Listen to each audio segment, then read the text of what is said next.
What's up with the No Mercy podcast? It's went on YouTube January 9th. I couldn't go on before then, even though it's been out since September 26th because ESPN, I had to negotiate my way out of my contract to be allowed to do all of that because they have my rights. Right.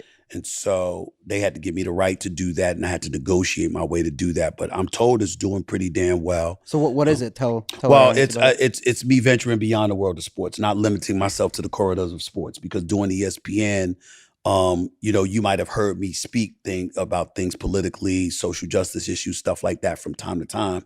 But by and large, working for ESPN, you're pretty restricted to being confined to the world of sports.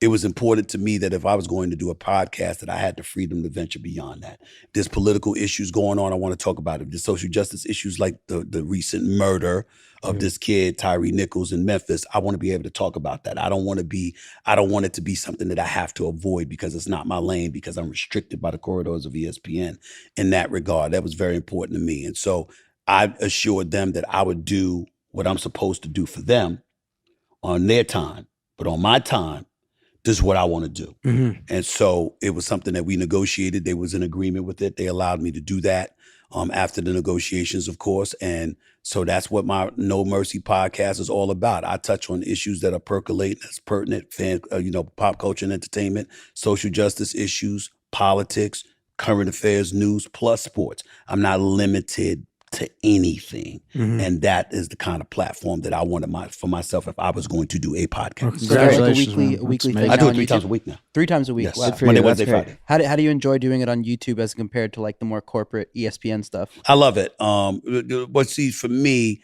they can say corporate ESPN, but when it comes to the world of sports, there's no better place to be than ESPN, in my opinion. But I mean, being your own boss completely. Like, what? Not that you're not your own boss. Well, I get you, but being my own boss, it's a lot of responsibility, right. And there's no doubt about it. I have a team working under me, and so every little thing that you learn as you go away. I've never had to deal with this before. You got thumbnails, and you got graphics, and you got headlines. I've never had to deal with that in my life. That's stuff that I left up to everybody else. Now I got to deal with it, and then I'm leaving it up to other people from time to time, and they might do something, and I might say, "Oh, I would have done this a little bit differently," and I got to make that call. But you got to trust. You got to know when to trust folks, know when to pull a heavy hand, know when to step back and let them do their job, stuff like that. And I'm the one cutting the checks. Yeah. And so for me, it's an incredible challenge. It's new. I get all of that. And, but all of y'all, everybody that's out here doing this serves as an inspiration because it's not safe.